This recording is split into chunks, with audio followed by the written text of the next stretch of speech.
तो आज के इस विषय का ओपन करने के लिए मैं आमंत्रित करना चाहूँगी प्रोफेसर डॉक्टर संजय भानावत जी। आप राजस्थान यूनिवर्सिटी जयपुर में centre for mass communication department में हेड ऑफ द डिपार्टमेंट रह चुके हैं। आप हिंदी लिटरेचर के साथ गोल्ड मेडलिस्ट हैं। आपका बहुत बड़ा कंट्रीब्यूशन है, आपने आर्टिकल्स और आपके कई रिसर्च पेपर्स कई मैगजीन और रिसर्च जर्नल में पब्लिश हुए हैं। आप Asian media information and communication centre Singapore के भी मेंबर हैं। आप वर्तमान समय ब्रह्मा कुमारी ईश्वरी विश्वविद्यालय की भी मीडिया विंग से भी जुड़े हुए हैं। तो मैं आमंत्रित करना चाहूँगी डॉक्टर संजय भानावत जी को। धन्यवाद सिस्टर बीके नंदिनी जी। आज के हमारे इस राष्ट्रीय सेमिनार के दूसरे दिन के प्लेनरी सत्र के अध्यक्ष आदरणीय बीके मृत्युंजय भाई, मंचस्थ बीके सुशांत भाई, मेरे अभिन्न मित्र प्रोफेसर मृणाल चटर्जी, बीके विपुल पोखरेल जी, संजय शर्मा जी मेरे ही शहर के, कर्नल जयबैन सिंह और देश दुनिया के अलग अलग अंचलों से इस राष्ट्रीय महासम्मेलन में सहभागिता करने के लिए आए हुए प्रतिनिधिगण। पिछले 2 दिन से अपन इस बात पे चर्चा कर रहे हैं कि किस तरह से एक जागरूक या ये कहिए कि वैश्विक जागृति के लिए संचार माध्यमों की क्या भूमिका हो सकती है। कल विभिन्न सत्रों में इसके अलग अलग पहलुओं पर चर्चा की गई। बात लाइटर मूड में ही शुरू कर रहा हूँ, लेकिन फिर भी उस लाइटर मूड में भी कहीं गंभीरता छिपी हुई है। कल के शाम के सेशन में हम जेंडर डिस्क्रिमिनेशन की बात करें तो सुशांत भाई से मैंने बात करते हुए कहा कि आज इस मंच पर मुझे बड़ा ज़बरदस्त डिस्क्रिमिनेशन देखने को लग रहा है, क्योंकि वैश्विक जागृति में महिला और पुरुषों दोनों की सहभागिता जो संचार माध्यमों में काम कर रहे हैं उनकी है, लेकिन मंच पर उस वर्ग की लगभग अनुपस्थिति है। एंकर के रूप में जरूर हमारी पत्रकारिता की विद्यार्थी gold medallist Kota open university Rajasthan से ही आपने किया है, उनकी सहभागिता है, लेकिन जो एक चर्चा होनी चाहिए उसमें वो वर्ग मिसिंग है। लेकिन चलिए जो मुख्य बात है वो शुरू करूंगा और आपसे अनुरोध के साथ कि जब भी समय हो जाए तो कृपया चेतावनी दे दें मुझे आप, क्योंकि मंच पे आने के बाद शिक्षकों को समय का ध्यान रहता नहीं है। हम बात कर रहे हैं वैश्विक जागृति में संचार माध्यमों की क्या भूमिका हो सकती है। मैं शायद 15 साल से इस संस्थान के साथ जुड़ा हुआ हूं और लगभग प्रत्येक सम्मेलन में मेरी सहभागिता किसी न किसी रूप में रही है। मीडिया की हमने बड़ी आलोचनाएं भी की हैं, बहुत अपेक्षाएं भी की हैं। मीडिया व्यावसायिक हो गया है, प्रोफेशन से मिशन, मिशन से कमीशन हो गया है, पेड न्यूज़ और न जाने कितने कितने नई तरह की प्रवृत्तियां शुरू हो गई हैं। मीडिया व्यावसायिक हो गया है, मीडिया प्रोडक्ट हो गया है, मीडिया विज्ञापन के माध्यमों से किस तरह से दबाव में आ रहा है, टीआरपी के चक्कर में है, सर्कुलेशन के चक्कर में है, बहुत सारी चीज़ें की जाती रही हैं, आरोप प्रत्यारोप चलते रहते हैं। लेकिन आज का जो मुख्य मुद्दा है, मुझे लगता है जिस बात की ओर हमें चर्चा करनी है, मीडिया इनिशिएटिव्स, मीडिया वो क्या पहल कर सकता है। मुझे लगता है कि तकनीक ने हमको एक बहुत बड़ी ताकत दे दी है। देखिए, इस मंच से मैंने कई बार इस बात को रेखांकित किया है कि वो दौर जब देश गुलामी के दौर में था, जब समाचार पत्रों की प्रसार संख्या सीमित थी, संपादक पीर बावर्ची बिश्ती सारा ही काम करता था, गांव की चौपाल पर बैठ करके अखबार पढ़ रहा है, लोगों को सुना रहा है और एक जागृति, एक विचार उसने उस समय के समाज को दिया, जिस समय इस देश का आम पाठक, देश का नागरिक पढ़ा लिखा बहुत कम था। उसके बावजूद एक वैचारिक चेतना, वैचारिक आंदोलन को चलाने में एक बहुत बड़ी भूमिका का निर्वहन उस समय के मीडिया कर्मियों ने, या कहूँ कि उस समय के पत्रकारों ने किया। तकनीक हमारे पास नहीं थी। आज मित्रों, तकनीक की ताकत हमारे पास है। हम एक क्षण में दुनिया के किसी कोने में पहुंच सकने के लिए सक्षम हैं। हम हमारे उस विचार को अपनी भाषा में, जिसे जानने वाला दुनिया के किसी कोने में बैठा हुआ है, वहां तक पहुंच सकने में हम सक्षम हैं। जब तकनीक नहीं थी तब हमारा पत्रकार शायद ज़्यादा प्रबुद्ध था, परिपक्व था, जागरूक था। आज तकनीक इतनी बड़ी आ गई है, लेकिन उस तकनीक की ताकत का उपयोग क्या हम उस वैश्विक जागृति के लिए उस विचार को आगे बढ़ाने के लिए कर पा रहे हैं कि नहीं कर पा रहे हैं। वो दौर था जब बड़े बड़े मीडिया संस्थान में आम आदमी की व्यक्ति के अपने प्रवेश को लेकर शायद 2 बार सोचता होगा। उस गेट जो चौकीदार है वो भी उससे पूछता था कहाँ जाना है, क्यों जाना है, क्या 10 तरह के सवाल। लेकिन आज तकनीक ने आपको सुविधा दे दी है कि आप घर में बैठे बैठे दुनिया के किसी कोने में अपने विचार को पहुंचा सकते हैं।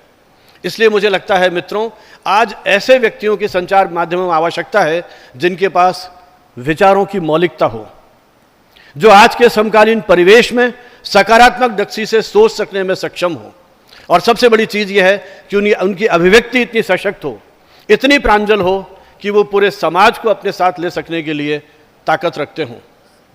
जब सोशल मीडिया के माध्यम से एक छोटा सा कमेंट एक राष्ट्र की 30 साल की तानाशाही को ध्वस्त करने के लिए उस पूरे देश के जनमानस को खड़ा कर सकता है, तो मित्रों आज ये इतना बड़ा राष्ट्र जिसके पास अपार विशाल जनसमूह है, तकनीक की इतनी बड़ी ताकत है, क्या कारण है कि आज भी हम उन सामाजिक विकृतियों से, सामाजिक कुरूपताओं से जूझ रहे हैं।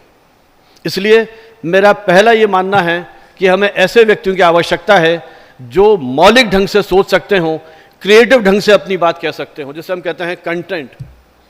दुर्भाग्य से आज के दौर में संपादकीय संस्था पर जिस तेजी से प्रहार हुआ है, हमारे मस्तिष्क सूचनाओं के संग्रहालय बन गए हैं। लगातार सूचनाओं का आक्रमण हमारे ऊपर हो रहा है। एक मीडिया कर्मी के रूप में, एक विचारक के रूप में, एक कम्युनिकेटर के रूप में, संप्रेषक के रूप में हमारे पर यह जिम्मेदारी आती है कि हम उन सूचनाओं को संग्रहित करके विचार रूपी नवनीत समाज के सामने परोस सकें।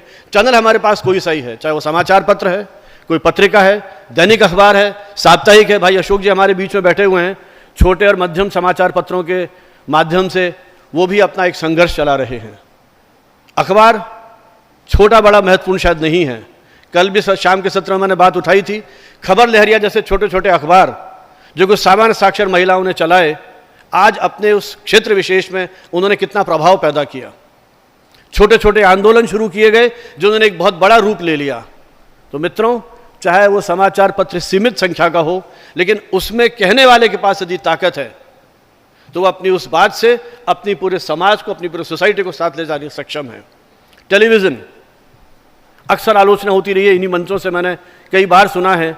और अब तो एक संतोष की बात यह है कि इस क्षेत्र में काम करने वाले जो हमारे मीडिया कर्मी है, वे स्वयं आत्मावलोकन यहाँ आके करने लगे हैं और उन खबरों और उन डिबेट्स को लेकर के कहीं अपनी अप्रसन्नता उन्होंने व्यक्त की है। मित्रों, क्या हम उस तरह का कंटेंट, इसी संस्थान का उदाहरण आपके सामने है, पीस ऑफ माइंड और दूसरे चैनल्स हैं, वो किस तरह से पूरे उस मानवीय चेतना को बदलने के लिए, अभी एक सत्र आपने देखा, तनाव मुक्त जीवन की बात आपके सामने की गई, किस तरह से उस मनुष्य की अंतस चेतना को प्रभावित करने के लिए जिस तरह के कार्यक्रम प्रसारित किए जा रहे हैं। कौन कहता है कि बिना विज्ञापनों के अच्छी चीज यदि परोसी जाती है तो इस देश का पाठक, दर्शक और श्रोता उसे स्वीकार नहीं करेगा। ऐसी कितनी फिल्मों के उदाहरण लिए जा सकते हैं जो हिंसा और अश्लीलता से कोसों दूर हैं, लेकिन जिन्होंने बॉक्स ऑफिस पर सफलता के नए आयाम कायम किए। सकारात्मक सोच से प्रकाशित होने वाली पत्रिकाएं प्रसार संख्या की दृष्टि से आज भी आगे हैं। कम्युनिटी रेडियो का कॉन्सेप्ट हमारे सामने आया। आज से कुछ बरस पहले मुझे अवसर मिला था, इसी संस्थान का जो एफएम रेडियो है, दूर कुछ किलोमीटर आगे जाके गांव में किस तरह से स्थानीय समुदाय की जो प्रतिभा है, उनकी जो वाणी है, उसको अभिव्यक्ति देने का कितना सशक्त और सार्थक प्रयत्न इस तकनीक के माध्यम से किया गया। तो मित्रों, आज हमारे पास तकनीक की इतनी बड़ी ताकत है। ये सारा जो प्रसारण हो रहा है वो लाइव जा रहा है। देश दुनिया के किसी अंचल में बैठा हुआ व्यक्ति उसको देख सकता है, सुन सकता है, समझ सकता है। मैंने कई बार मेरे मित्रों को, मेरे विद्यार्थियों को ये मैसेज करते हुए महसूस किया है कि अभी अभी हमने आपका एक पुराना कार्यक्रम देखा था, आप उस भीड़ का हिस्सा थे, वहां बैठे हुए थे, भाषण दे रहे थे। इसका मतलब ये सारी चीजें कहीं ना कहीं अस्तित्व में हैं और लोग इसको देख रहे हैं। मित्रों, महात्मा गांधी ने सपना देखा था बिना विज्ञापनों के अखबार निकालने का। शायद दुनिया की बात तो मैं नहीं करता, लेकिन हमारे देश में जितना कुछ मैंने अध्ययन चिंतन मनन किया है पत्रकारिता के इतिहास पर, वो व्यक्ति एक अकेला व्यक्ति था जिसने अपने पाठकों से ये कहा कि यदि आपको मेरा अखबार नवजीवन नहीं अच्छा लगता है तो नवजीवन बहिष्कार मंडल बनाए उन्होंने आह्वान किया अपने पाठकों का कि आपको नहीं अच्छा लगता है, बंद कर दीजिए अखबार को आप। ये ताकत शायद महात्मा गांधी के पास थी, लेकिन आज के दौर में ये संभव नहीं है कि जितना बड़ा ये तंत्र, ये रेवेन्यू मॉडल, शायद मुझे लगता है मंडाल जी संभव होगा तो बात करें कि किस तरह से सिटीजन जर्नलिज्म का जो कॉन्सेप्ट आया है, आम आदमी की सहभागिता जिसमें संचार माध्यम में हुई है, क्या हम कोई ऐसा रेवेन्यू मॉडल दे सकते हैं संचार माध्यमों में? अभी जयपुर में अशोक जी ने एक सेमिनार किया था स्मॉल एंड मीडियम न्यूज़पेपर का। मेरे पास एक वीडियो आया था, मैं यहाँ गुजरात के बहुत सारे मित्र होंगे शायद, तो गुजरात के एक क्षेत्र विशेष में एक छोटा सा प्रयोग कर रहा है एक अखबार। वो 5 से 15 रुपये लेते हैं एक विज्ञापन, खबर नहीं है उसमें, खबर विज्ञापन के रूप में है। देखिए विज्ञापन का भी कितना पॉजिटिव उपयोग है।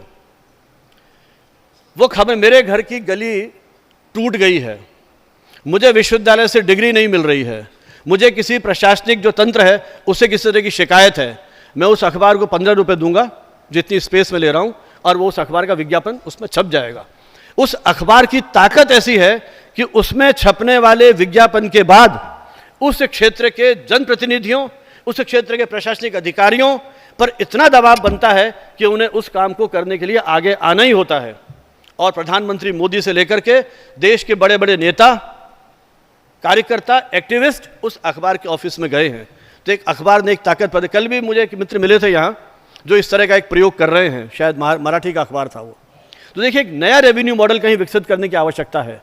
70 साल से हम देख रहे हैं क्रॉस मीडिया ऑनरशिप, एक ही संस्थान है, टेलीविजन पे भी कब्जा, रेडियो पर भी कब्जा, ब्रॉडकास्टिंग क्षेत्र में कब्जा और प्रिंट पर भी कब्जा। एक तरह के विचारों को लगातार प्रसारित किया जा रहा है। लेकिन आज हमारे पास ऐसी ताकत आ गई है कि हम अलग अलग माध्यमों से किस तरह से अपनी बात कह सकते हैं, और अखबार और दूसरे चैनल्स पर भी ये जिम्मेदारी आ गई है कि उस माध्यम से जो सोशल मीडिया जिसे कहते हैं, चाहे वो फेसबुक है, चाहे वो ट्विटर है, उस पर जो कुछ प्रसारित हो रहा है उन्हें कहीं ना कहीं उन प्रसारणों का, उन टिप्पणियों का अपने यहाँ हवाला देना पड़ता है। तो जिस तरीके से नए माध्यमों ने अपने आप को विकसित किया है, तो हम आह्वान करते हैं, नुकसान बहुत हो सकते हैं। जब जब कोई नई तकनीक दुनिया में आई है उसका विरोध हुआ, 2 मिनट लूँगा, और जब जब दुनिया में नई तकनीक आई है, पहली बार प्रिंटिंग का आविष्कार हुआ, कैसे धर्म ग्रंथ कोई वर्ग विशेष पढ़ लेगा, हंगामा हो गया। फिल्में आई, संभ्रांत परिवारों के लोग जाते नहीं थे। रेडियो, आकाशवाणी, उस समय फिर ये स्थिति आई। टेलीविज़न, हम लोग डिबेट बोला करते थे, टेलीविज़न वरदान है कि अभिशाप है। ईडियट बॉक्स कहते थे टेलीविज़न को, आज तो कोई नहीं कहता। अब सोशल मीडिया पर बहस शुरू हो गई। अभी जयपुर में 2 जगह सेमिनार हुई, सोशल मीडिया अभिशाप या वरदान। ये सब बहस चलती रहेगी, लेकिन तकनीक ने एक इतनी बड़ी ताकत, इतना अभिव्यक्ति का इतना बड़ा मंच दिया है। मित्रों, एक इतनी बड़ी ताकत हमारे पास में है। पिछले इतने सालों से हम इस संस्थान के साथ जुड़े हुए हैं, और यहाँ से जो सकारात्मक या पॉजिटिविटी की भावना आ रही है, और इस भावना को केवल 3 दिन तक सीमित न रख करके हम हमारे जीवन का हिस्सा इसको बना लेते हैं, तो मुझे लगता है कि जो आपका ये मुख्य चिंता का विषय है कि वैश्विक जागृति के लिए न सिर्फ हिंदुस्तान, वसुधैव कुटुंबकम की बात करने वाला ये देश उस वैश्विक जागृति का कहीं अगुवा बन सकता है, उसका नेतृत्व कर सकता है, यदि इस इतनी विशाल शक्ति का हम सकारात्मक, प्रभावी और सार्थक उपयोग करने के लिए एक प्रभावी व्यू रचना के निर्माण की तैयारी करें। इन्हीं शब्दों के साथ आपने मुझे आमंत्रित किया, अपनी बात कहने का अवसर दिया। बहुत बहुत धन्यवाद। जय हिंद, जय भारत। डॉक्टर भानावत जी का हम धन्यवाद करेंगे। बहुत ही सुंदर और सरल शब्दों में आपने आज के इस विषय को सबके सन्मुख रखा।